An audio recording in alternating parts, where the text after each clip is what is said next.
Welcome to the deep dive. Imagine for a moment two of the world's most entrenched leaders, locked in this seemingly endless conflict, and suddenly they find themselves really far from the usual polished halls of diplomacy. Instead, picture this. They're transported to the tranquil, high-altitude Himalayas. Now, this isn't for your typical summit, not at all. It's for something far more, well, unexpected. Just what if, true peace didn't come just from those meticulously crafted treaties, but maybe from shared moments of quiet breath, some unexpected laughter, and maybe even something as wonderfully absurd as, say, a cucumber face mask. That's quite the picture. Right. So today we're embarking on a really fascinating deep dive. We're looking into a conceptual piece from our sources, the Dharamshala Accord, Putin and Zelensky. It's envisioned as a Netflix limited series. Now, okay, it's a fictional story, yes, but it's one that offers a surprisingly insightful and often, honestly, delightfully humorous exploration of what might actually break through these, intractable geopolitical stalemates. And what's truly compelling here, I think, is that we're actually examining the detailed narrative arc of this imagined five-part series.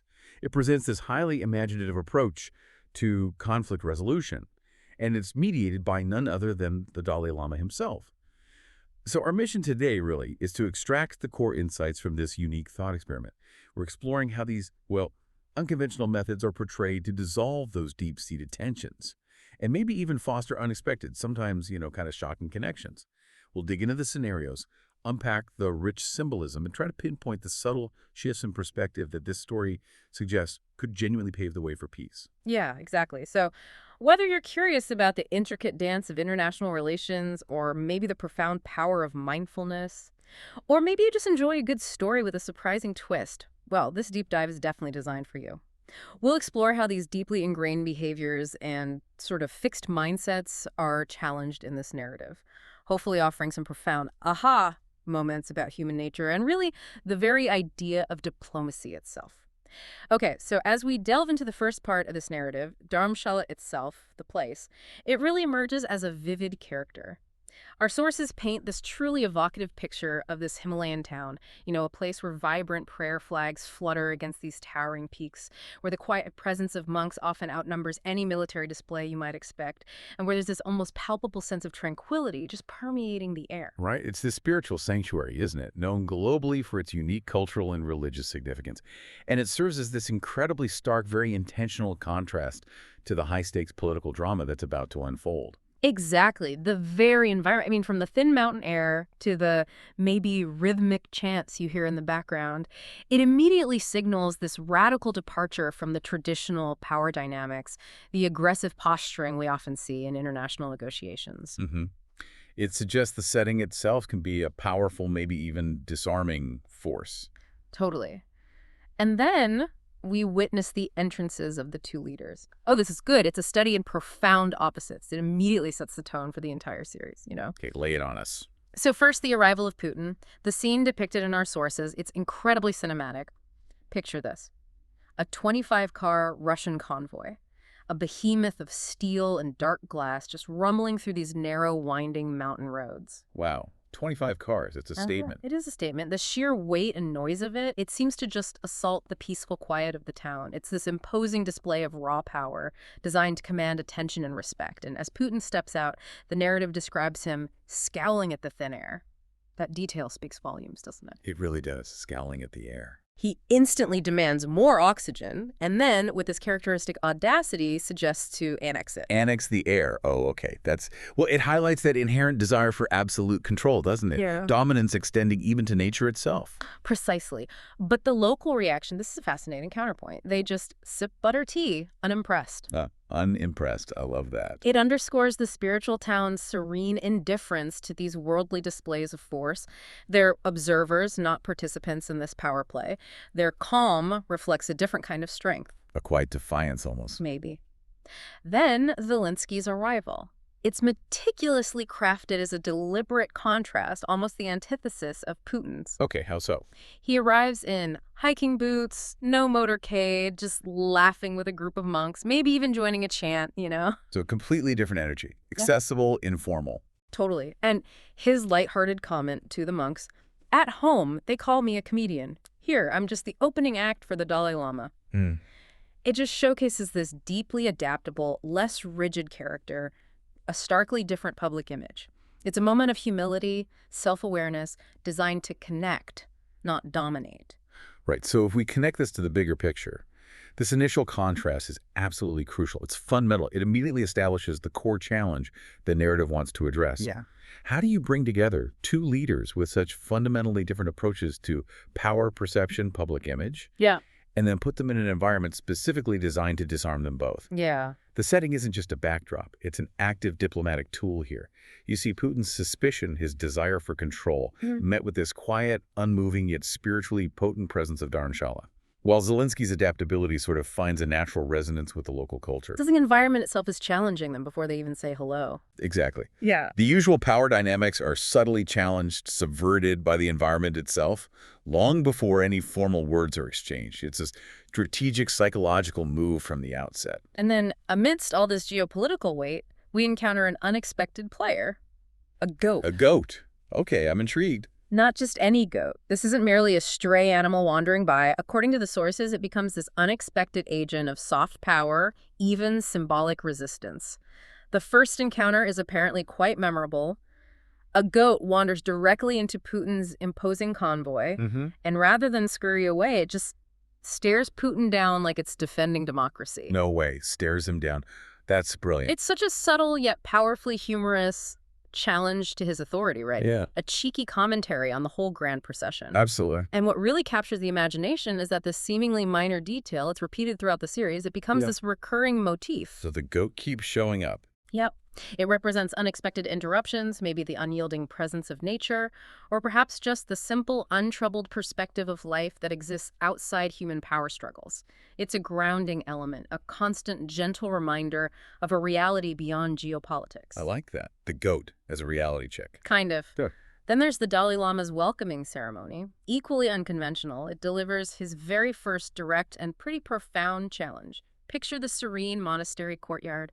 The Dalai Lama waits, just quietly contemplating, letting the weight of the moment settle. His command, when it comes, is direct. It carries this immense spiritual authority.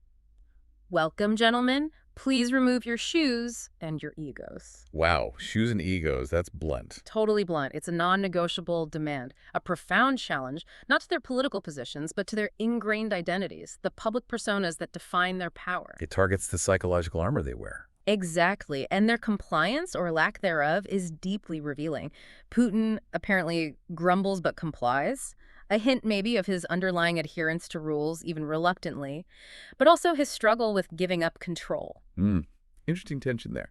Zelenskyy, on the other hand, he sort of embraces the moment, removes his boots to reveal socks with tiny sunflowers on them. Sunflowers. Okay, that's a detail. Right. A moment of unexpected vulnerability. And the Dalai Lama observes immediately. Very telling. Good. Already one shows his soul. So it immediately sets a tone. It indicates who might be more open, more permeable to this whole unconventional process. Precisely. And putting that in a broader context, the Dalai Lama's immediate demand for vulnerability. Yeah. It's a masterstroke, really. He intentionally bypasses their political positions, their national grievances, all the years of conflict. He goes straight for their psychological armor, the ego. Yeah. In high-stakes diplomacy, that ego often manifests as, an inability to back down, admit fault, or consider other perspectives, because doing so is seen as losing face, weakening power. Sure. Makes sense. So by demanding they shed this ego, he's not just asking them to take off their shoes. Symbolically, he's asking them to shed the immense weight of their public personas and national pride, which are often the most formidable obstacles to genuine dialogue and compromise. Right. This approach cuts straight to the core of their individual humanity. It recognizes that true, lasting peace has to begin internally by dismantling these deeply ingrained psychological barriers first. Yeah, it's a fascinating approach. And speaking of bypassing the usual routes, the first clash between the leaders described is definitely beyond traditional diplomacy. How so?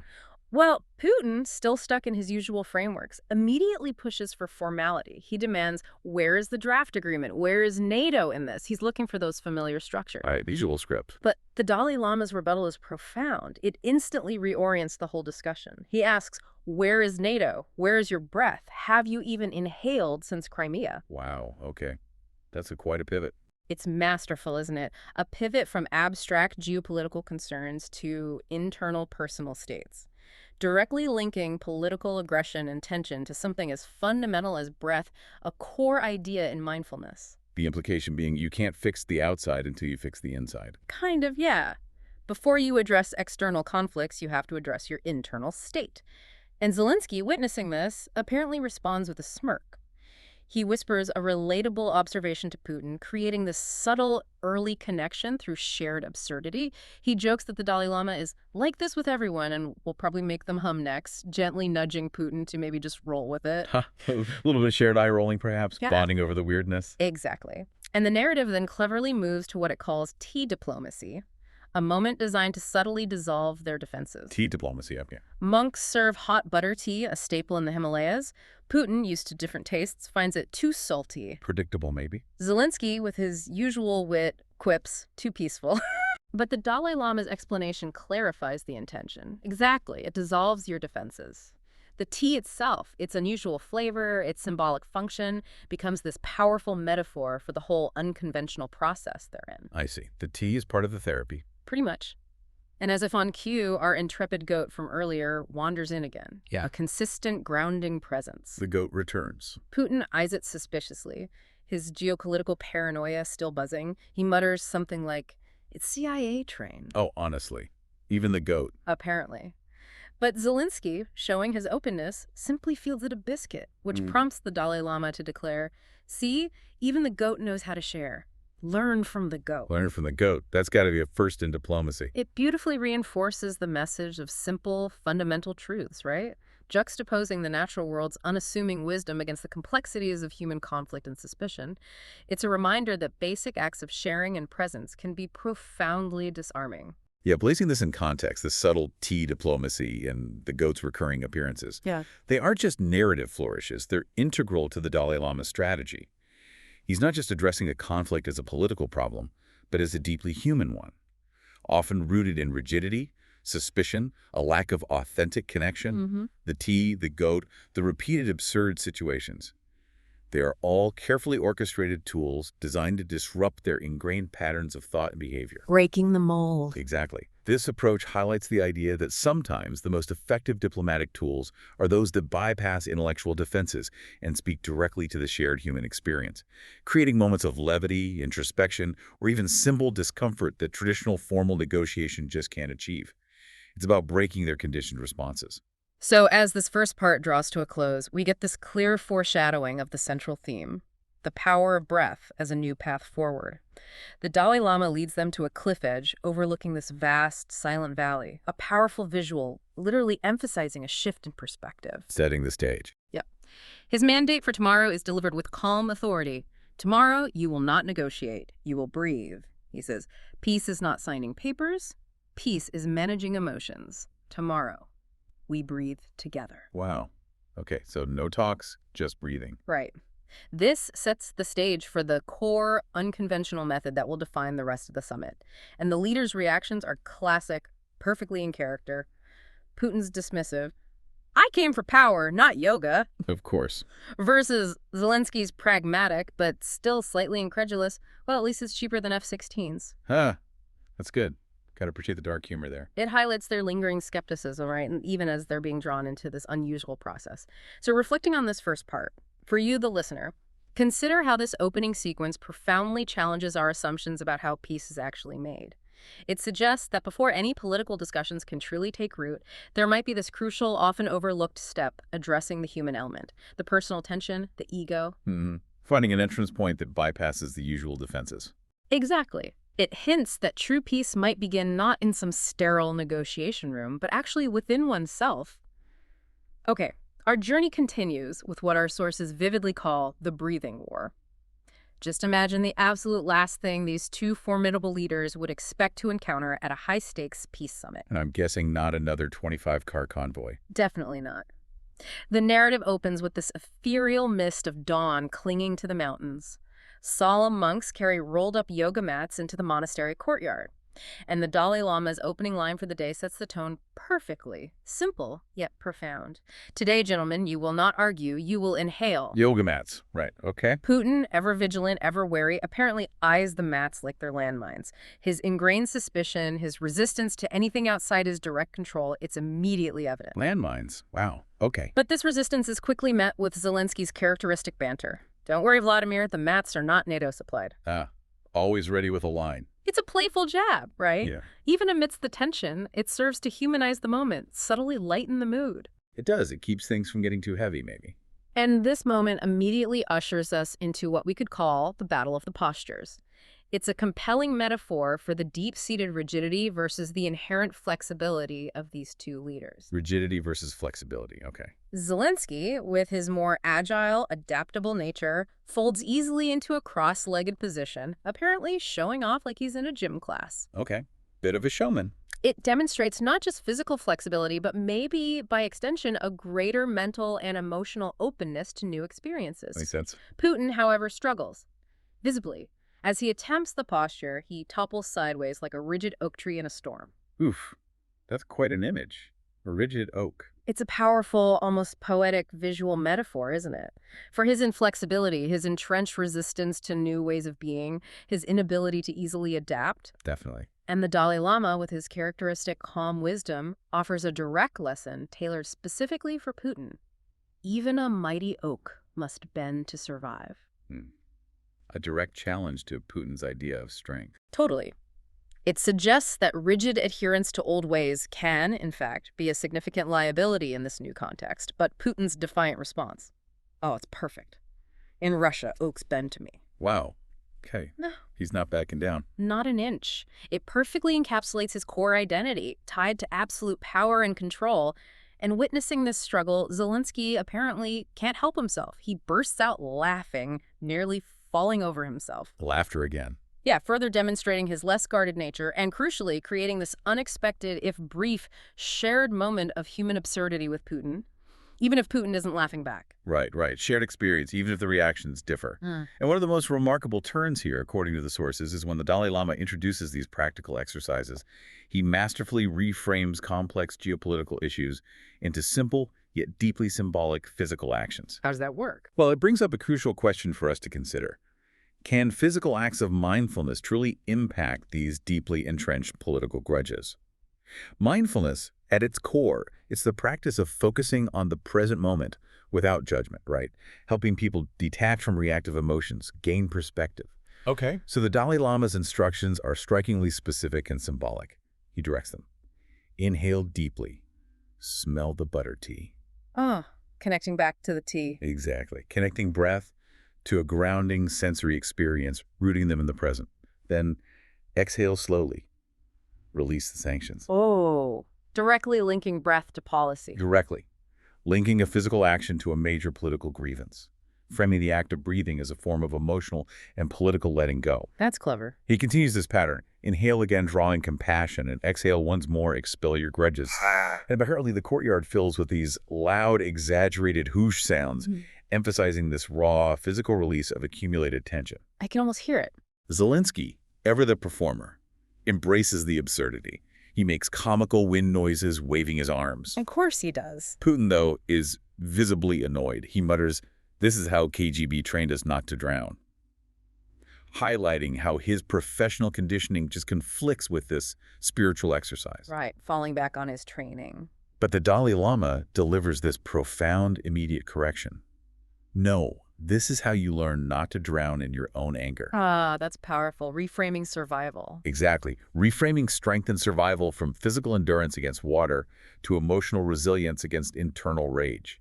It's central to the whole transformation process. It suggests true power lies in self-mastery, not just external control. Okay, so the absurdity and maybe the effectiveness of these methods just keeps escalating. This leads to what our sources playfully term weapons of mass relaxation. Weapons of mass relaxation. I like it. The Dalai Lama ups the challenge with alternate nostril breathing, a technique known for balancing mind and body. And in a moment of pure, unexpected slapstick, Putin, plugging the wrong nostril, apparently sneezes loudly. Oh no, a presidential sneeze. A big one. And this seemingly innocuous act immediately triggers chaos. His security guards, always on edge, rush in, faces grim, convinced it's an assassination attempt. An assassination attempt by Sneeze. Okay. It vividly illustrates the heightened state of alert, the deep-seated suspicion constantly surrounding these figures. It's the stark, humorous contrast to the serene, meditative environment. Definitely highlights the tension they live under. Zelenskyy, always ready with a quip, quickly lightens the moment. Relax, he just declared war on pollen. Good one. The Dalai Lama calmly waves the frantic guards away and then delivers another profound yet humorous gem. See? Already the tension is gone. He says, peace is not absence of weapons. Peace is absence of sneezing. A redefinition of peace via nasal irritation. That's unique. It's insightful, though, right? It suggests peace is found not just in grand disarmament, but in dissolving that everyday visceral tension, releasing their carefully maintained defenses. Yeah, to really understand the depth here, this moment of accidental humor and shared vulnerability is absolutely critical. The guards' overreaction, Zelenskyy's sharp wit, Putin's utterly unexpected sneeze. It all conspires to break through that rigid, serious facade these leaders typically maintain. Right, the masks slip, literally, maybe. It's a spontaneous, unscripted event that forces a shared, fundamentally human experience. It completely bypasses their usual diplomatic defenses. This kind of unexpected, almost silly shared moment where both are observers or participants in some mishap can be incredibly powerful in building rapport. Or at least cracking the ice. Or at least cracking the ice, making them perceive each other as more than just two-dimensional adversaries. It humanizes them, not just to each other, but to us, the audience watching this imagined series. It shows even the most formidable individuals can be disarmed by the unexpected. So by the end of this intense breathing war, the narrative delivers the first tangible breakthrough, a moment of profound, shared humanity. Okay, how does that manifest? Both leaders ultimately find themselves just lying flat on their mats, exhausted, the physical exertion mirroring their emotional fatigue. And for the first time in this whole arduous journey, there is no arguing, just breathing. Silence. Actual silence. A profound, almost sacred silence, a testament to the power of that shared experience. And the Dalai Lama, in a unique moment, apparently breaks the fourth wall, whispers directly to the camera, sharing a crucial insight. Cold War ended not because missiles vanished, but because tension dissolved. These two, they are dissolving. Dissolving. That's a powerful word choice. Their rigid personas, their animosity, dissolving. Exactly. It's central to the story's message. And, as a consistent symbol of the unconventional, the goat returns. Well, of course, the goat returns. Right on cue. Our recurring mascot of natural, unyielding presence wanders in again, curls up beside Putin's yoga mat, and peacefully naps. A napping goat. Okay. And Putin, in a highly uncharacteristic, profoundly human gesture, sighs, pats it gently. A moment of raw, uncalculated tenderness. Putin pats the goat. Wow, that's unexpected. Very. And Zelenskyy, ever observant, notices this quiet interaction, and he makes this direct, poignant connection, articulating the series' core hope. If you can pet the goat, maybe you can stop bombing cities too. Oof. Right to the heart of it. Yeah. So reflecting on this part for you, the listener, consider how this deep dive truly shows the power of breaking routine, forcing a new perspective. The sheer absurdity of the situation, the physical discomfort, these unexpected moments of shared vulnerability, they seem to create these vital cracks in the seemingly impenetrable walls built by years of conflict. It's about discovering that shared humanity, isn't it? Even in the most unlikely of places. Exactly. Suggesting that true peace might be less about grand geopolitical gestures and more about these subtle, deeply personal shifts in interaction. Okay, so we transition to the next chapter. After the breathing, the yoga, the goats. The stage is finally set for what is ostensibly an actual peace plan. Right, moving towards something more concrete. But naturally, this isn't your typical dossier. Our sources describe a scene imbued with this spiritual reverence. Monks begin beating drums softly, this rhythmic pulse like a heartbeat. The Dalai Lama enters holding a long, ancient-looking scroll, elegantly tied with red silk. Very ceremonial. Very. But the leader's initial reactions, they betray their lingering, deeply ingrained political frameworks. Putin, ever suspicious, mutters KGB dossier. Still thinking spy games. While Zelenskyy, with his characteristic wit, quips, no yoga homework. Huh. Keeping it light. It highlights how deeply entrenched their default mindsets still are, right? Even in this spiritual disarming setting. Yeah, old habits die hard. The Dalai Lama's announcement then powerfully reinforces the summit's unconventional nature. Here's the peace plan, not written by armies, but by breath. Written by breath, I like that. That's it. Connects back to the exercise. Exactly. He unfurls the scroll dramatically, but in a moment of spiritual grandeur undercut by reality, he accidentally knocks over a butter lamp. Oops. Touch of chaos. A touch of chaotic reality. It's a reminder that even profound breakthroughs can have a human, slightly clumsy edge. Keeps it grounded. So what's in this plan written by breath? Well, from a wider perspective, what this reveals is the Dalai Lama's ingenious approach to outlining the peace plan itself. He masterfully translates these complex geopolitical solutions into simple, almost poetic principles, grounding them firmly in the very concept of mindfulness and internal peace they've been practicing. So making it accessible. Exactly. It's presented as a roadmap, simpler than Twitter threads, as the sources suggest. Intentionally designed to cut through dense diplomatic jargon, make core concepts universally understandable. The key points from the scroll are particularly illustrative of this blend of idealism and pragmatism. Let's break them down a bit. Okay. First, ceasefire immediately. This is the non-negotiable starting point, and it's linked directly to their breathing practice with the line, "Bombs cannot fall while breaths must rise." Wow, connecting violence, or the lack of it, to breathing. Precisely. It emphasizes the sanctity of life, but also reinforces that internal calm is a prerequisite for external peace. A profound call to halt physical violence by connecting it to a fundamental human act. Okay, what's next? Federal autonomy. This complex political idea is rendered metaphorically. Every region is a lotus petal. Let it unfold. The lotus petal. Yeah, the lotus, a symbol of purity, spiritual awakening. Here it represents self-determination, the natural growth of distinct identities. It implies true strength comes from allowing diverse parts to flourish within a whole, rather than forcing uniformity. Addressing autonomy, which is a huge issue in reality. Absolutely. It tackles those real-world complexities head-on, but through this symbolic lens. Then, referendums. The mechanism for democratic choice is made relatable through an everyday analogy. A people must choose, as one chooses between Momo and samosa. Momo or samosa. Okay, that's relatable. It's humorous, right? But it demystifies the abstract concept of self-determination, grounds it in a simple personal choice, illustrating that fundamental decisions about governance should be clear and accessible. Like choosing lunch. Got it. And finally, security guarantees. This is where the idealism meets a crucial, pragmatic realism. The scroll says, protection does not come from tanks, but from trust. Okay, idealistic. But yes, tanks help too, if parked nicely. Huh. Parked nicely. I love that. Pragmatism with a wink. Exactly. It acknowledges the hard realities of geopolitical power while advocating for a shift towards trust. The parked nicely bit adds levity, but still recognizes the need for conventional security, even if its role is reframed. So how do the leaders react to all this poetry and pragmatism? Well, Putin's initial skepticism, his ingrained cynicism, it's evident. He dismisses it. Lotus petals. This is foreign policy, not a garden. Predictable, maybe? But Zelenskyy, ever quick, delivers an impactful counter.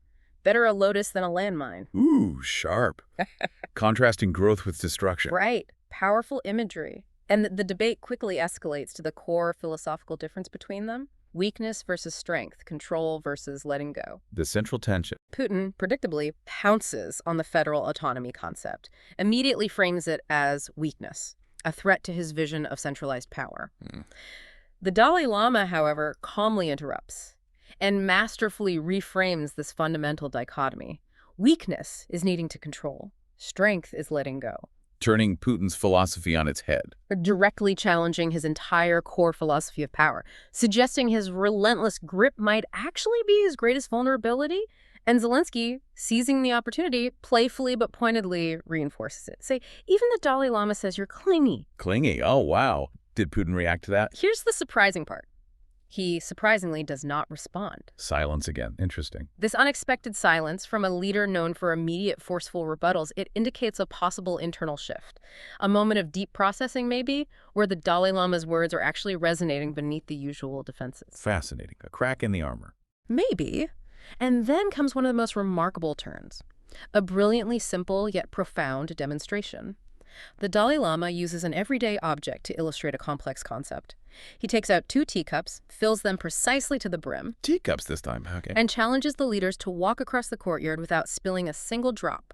This becomes the teacup test for balance. The teacup test. Love these names. Putin's attempt powerfully highlights the pitfalls of rigidity and excessive control.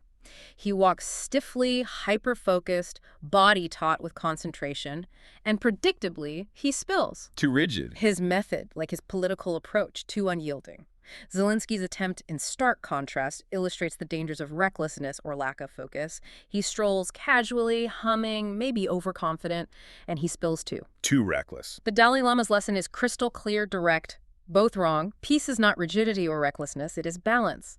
He then, with almost effortless grace, demonstrates. Walks across without spilling a drop, showcasing true mastery born of inner calm and equilibrium. Masterclass in balance. Yeah. Literally. And the audience reaction is immediate, visceral. Monks cheer, faces alight with understanding, and even the ever-present goat bleats approvingly. Even the goat gets it. Even the goat. It's a powerful visual showing how simple, embodied wisdom can cut through intellectual stubbornness and ingrained habits. Yeah. Placing this in a broader context, this seemingly simple moment marks a profoundly significant turning point in the narrative. For the first time, both leaders actually nod in agreement. Not just to the physical demo, but to the underlying principle. They get the point. They get the point. The unique combination of absurd methods, the yoga, the goat, coupled with these clear, tangible demonstrations, seems to bypass their usual political defenses. It speaks to a more fundamental, intuitive understanding of balance and efficacy. It's no longer about complex policy arguments. It's about a simple, undeniable truth demonstrated right before their eyes. Now, the narrative acknowledges they still don't trust each other, fair enough. But the sources emphasize that the absurdity of the scroll, the T-test, and the goat is starting to break down their walls, creating fissures in their hardened exteriors. The weirdness is working. The weirdness is working. This critical shift then paves the way for the first glimmer of concrete agreement. Zelenskyy, seizing this fragile moment, proposes, maybe a ceasefire just to test this plan. The test ceasefire, okay. Putin, still cautious, makes a conditional but profoundly significant concession. A test, yes, but temporary. Temporary, but it's something. It's something huge. And the Dalai Lama, embodying that Yoda-like wisdom, seals the moment. Temporary peace is still peace. From one breath comes another. Beautiful, acknowledging the incremental nature of it all. Exactly. Recognizing that even small agreements can build vital momentum. So reflecting on this segment, for you, the listener, maybe consider how sometimes the most complex, intractable problems actually require the simplest, most fundamental solutions, or at least entirely new ways to make people perceive them differently. Yeah, that principle of balance, so powerfully demonstrated here. It's a core concept, applies to international relations, sure, but also to daily challenges in your personal or professional life. Absolutely. This deep dive beautifully illustrates how even small, temporary agreements born from a shift in perspective can begin to build profound momentum. Transitioning from philosophical understanding to tangible, practical steps, however tentative those first steps might be. Okay, what truly captures the imagination in this next phase is the shift in methodology. After the peace plan outline, the balance lessons, our sources transport us to this vibrant monastery courtyard. Now it's teeming with students, monks, curious local villagers, all drawn to the extraordinary events unfolding. The audience is growing. It is. And the next step in this deeply unconventional peace process, chanting. Chanting, okay, from breathing to chanting. The Dalai Lama's intent is clearly articulated. A directive that stands in stark contrast to conventional shows of force. Today, gentlemen, we chant, not to summon armies, but to summon silence. Summon silence. Interesting phrasing. And the leader's participation, as has become the pattern, is a study in vivid contrasts. Zelenskyy joins enthusiastically, exaggerating the sound like a beatboxer. Beatbox oming. Again, showing his more open, performative nature, embracing the experience with theatrical flair. Putin, however, mumbles half-heartedly, sounding more like a bear growling. A growling ohm. That doesn't sound very peaceful. His deep, rumbling attempt reflects his resistance, his discomfort with the spiritual practice. And the Dalai Lama, ever precise, gently firm, corrects him. No, Mr. Putin, this is not ominous, this is Om. Ominous versus Om. Nice correction. It's humorous, right, but direct, highlighting the profound difference between a sound meant to threaten or intimidate and a meditative, unifying sound meant to bring inner peace and collective harmony. Yeah, that distinction is key. And from a broader perspective, the introduction of the cucumber face mask In this narrative, Hmm. it's just a brilliant stroke of genius. Ah, yes, the face mask moment. It functions as the ultimate weapon of mass relaxation, meticulously designed to disarm and profoundly humanize these figures in the most unexpected and public way. So how does it happen? As the chanting continues, an Indian college student, maybe with a mischievous twinkle in their eye, hands Putin a cucumber face mask, Just hands it to him mid-chant. apparently. And Putin's immediate, almost reflexive suspicion is telling. Is this sanctions related? Oh, for goodness sake, everything's sanctions related. It reveals his deep-seated geopolitical framing of every single interaction, his inability to see anything outside the lens of power and conflict. Yeah. Zelenskyy, always ready, offers the playful clarification. Yeah. No spa-related. Spa related. Good save. And the Dalai Lama, with his characteristic quirky wisdom, provides the profound justification. Peace begins with pores opening. Peace begins with pores opening. Okay, that's a new one. Linking personal openness and self-care to global peace in this wonderfully absurd way. And the unexpected outcome is monumental. A true narrative turning point. Against all odds, Putin puts it on, cameras flash, Twitter explodes. He actually puts it on. Wow. It's a huge symbolic moment, a public display of vulnerability that utterly shatters his carefully cultivated hardline image. It signals this remarkable willingness to engage with the absurd, to shed, quite literally, a layer of his public persona. Becoming more human in front of everyone. Exactly. More authentically human in the eyes of the world. It's a moment of profound, uncharacteristic concession. Okay, that's big. What happens next? Well, one of the most remarkable turns comes with a moment that truly ties together so many recurring threads of this narrative. In the midst of the chanting, our favorite summit goat, The goat's back. Can't keep a good goat down. the persistent symbol of natural, unscripted presence, strolls back into the courtyard. It unceremoniously plops down next to Zelenskyy and, with casual indifference, starts chewing on his shawl. Chewing a shawl. That goat has nerve. Zelenskyy, ever observant and quick-witted, comments, "See, even the goat practices nonviolence, except against fabric." And then, in a truly unprecedented act that sends this ripple through the gathering, Putin performs a profoundly human gesture. He reaches out, pats the goat. The circle collectively gasps. He pats the goat again after the yoga mat nap. Yep, this is a moment of raw, uncalculated humanity, a genuine, unforced interaction that pierces through his carefully constructed, formidable image. That's actually quite moving in a strange way. It is. And the Dalai Lama, immediately recognizing the immense significance, whispers a prophecy that redefines diplomatic breakthroughs. History books will note, first ceasefire handshake was with a goat. First handshake with a goat, that's definitely going in the history books. Or the fictional Netflix series notes, anyway. It's memorable, isn't it? Humorous, but emphasizes that genuine connection, the lowering of defenses, can often come from the simplest, most unscripted, and indeed most unexpected moments. A testament to authentic, unmediated interaction. The Dalai Lama then issues another unexpected directive, challenges them to go even further. Now, laugh. Laughter dissolves anger faster than treaties. Okay, commanding laughter now. This keeps getting weirder. Initially, the attempt is awkward. Strained, awkward chuckles. I can imagine. Forced laughter is the worst. But then Zelenskyy, the former comedian, taps into his inherent talent. He cracks a joke that serves as the ultimate breakthrough. This is the first summit where Putin's face has fewer lines than the peace plan. Ooh, referencing the cucumber mask in the simple scroll. That's risky, but brilliant. Brilliant, right. Highly personal, yet globally relevant. And the response is instantaneous, overwhelming. The entire circle bursts out laughing. Even Putin smirks. Putin smirks. A smirk is huge. A truly shocking display of a softening facade. His cucumber mask comically slips down his nose. Perfect comedic timing. The collective laughter grows louder, echoing through the valley like an avalanche of joy. It's this powerful sensory moment of profound tension release, transforming the entire atmosphere, demonstrating the incredible visceral power of shared human joy. Yeah, to truly understand the depth here, this eruption of shared laughter is perhaps the most profoundly significant aspect of the entire series, according to the sources. It's a communal experience that effortlessly transcends language, political ideologies, deeply entrenched divides. It demonstrates with raw power how humor can disarm, create a fundamental sense of camaraderie where none existed before. Laughter as a weapon of peace. Exactly. Laughter in this context isn't just an emotion, it's a potent unifying force. It physically releases tension, allows for a deeper, more human connection to form. fundamentally altering the psychological landscape between the adversaries. It's a powerful testament to the idea that some of our most effective tools for peace might not be in formal, rigid negotiations, but in shared, joyful, even delightfully silly human experiences that remind us of our common humanity. So this pivotal phase culminates in forging this unexpected bond, a profound shift from conflict to genuine camaraderie.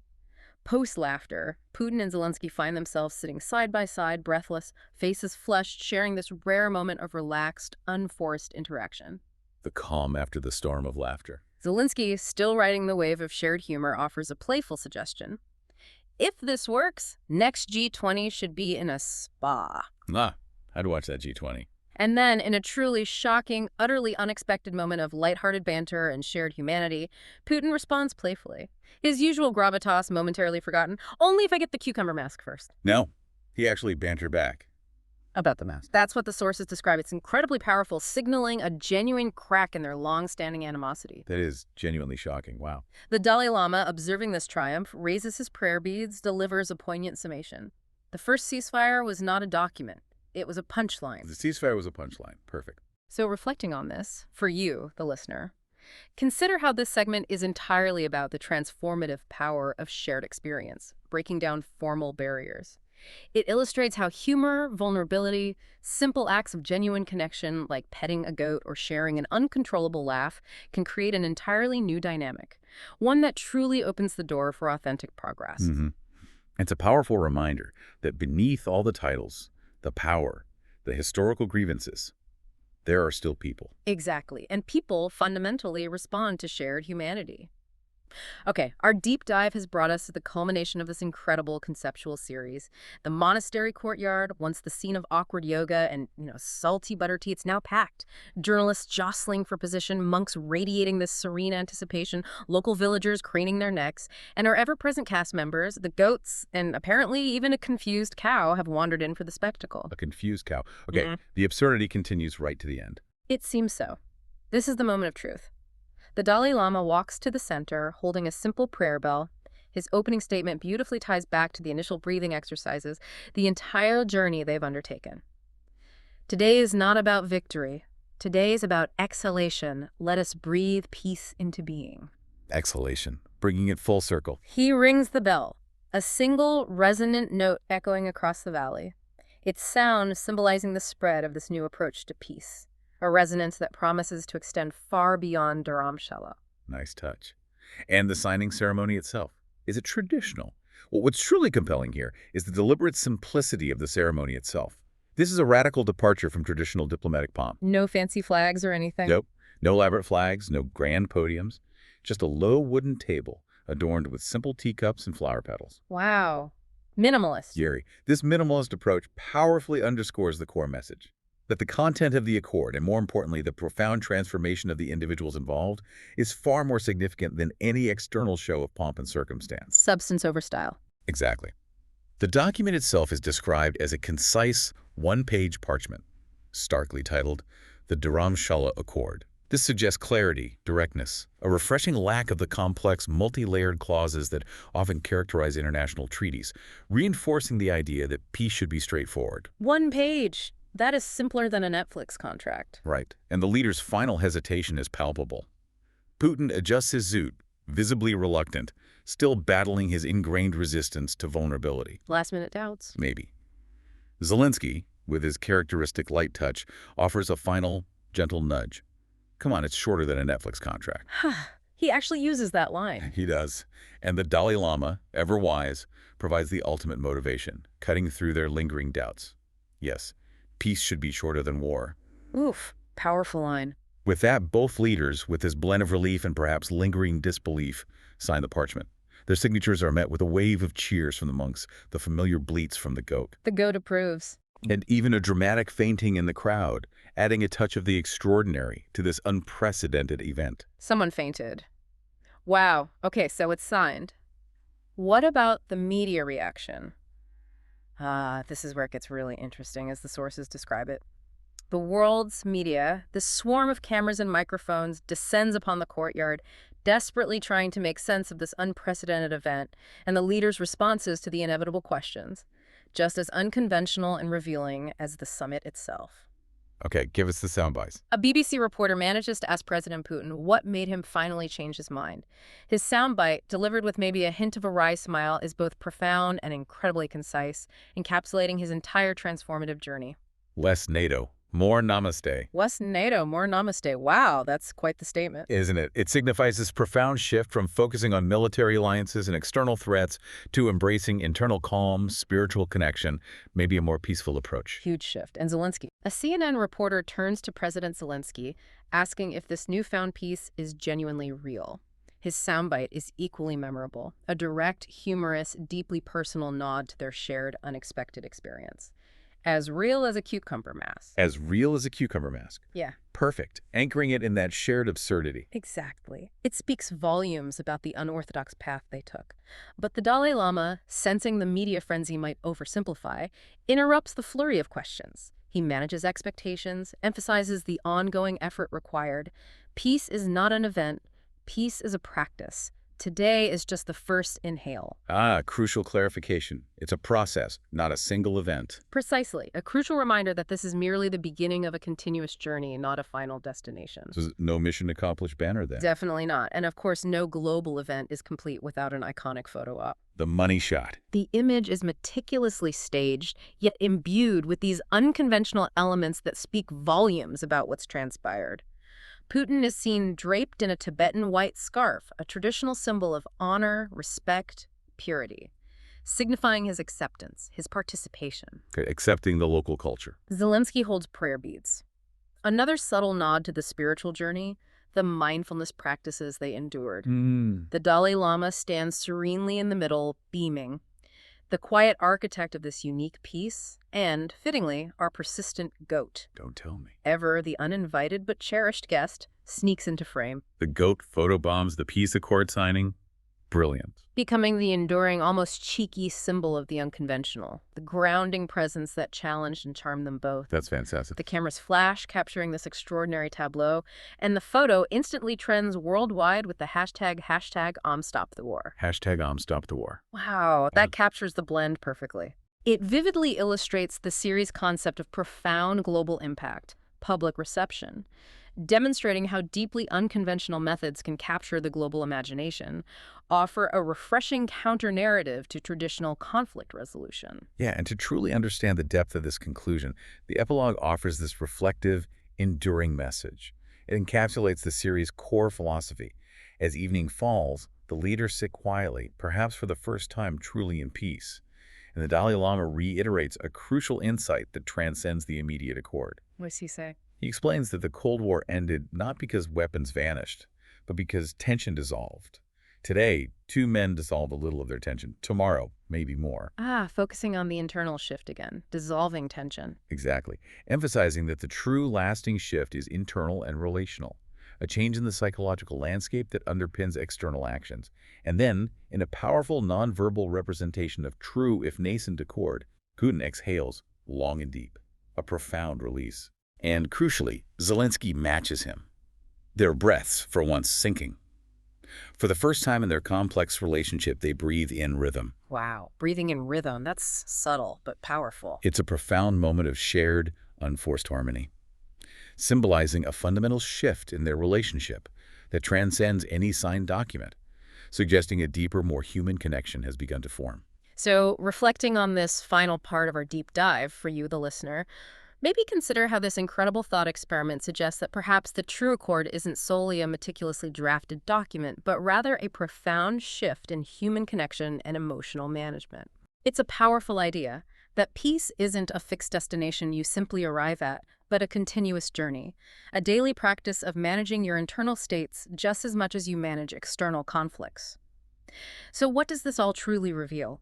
Our deep dive into the Dharamshala Accord. It isn't just a wonderfully fun, fictional series concept. It's a profound thought experiment. It offers a potent critique of conventional diplomacy. It presents us with this vision where diplomacy is radically redefined, where spiritual guidance, shared humanity, unexpected vulnerability, even humor can disarm leaders and forge entirely new, unforeseen pathways to peace. Yeah, it champions a world where the soft aspects of human interaction Yeah. empathy, shared experience, emotional intelligence are given as much, if not more weight than traditional hard power and rigid negotiation. And it highlights the profound potential for deeply unconventional approaches to bridge seemingly insurmountable divides. The core insight really is this: managing emotions, finding common ground through shared, sometimes absurd experiences, and fostering simple, authentic human connection.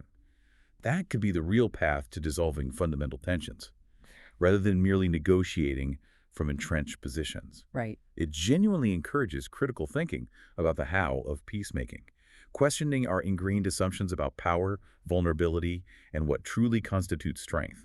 It suggests that while treaties are undeniably necessary, a profound shift in the underlying emotional and psychological landscape is absolutely essential for any peace to be truly lasting and deeply meaningful. Well said. So, for your own contemplation, here's a final thought for you to mull over. If a fictional world can imagine peace achieved through the unlikely combination of goats, yoga, and cucumber face masks, what subtle, unconventional deep breaths could you take in your own challenging situations, whether they're personal or professional, to dissolve tension and find common ground?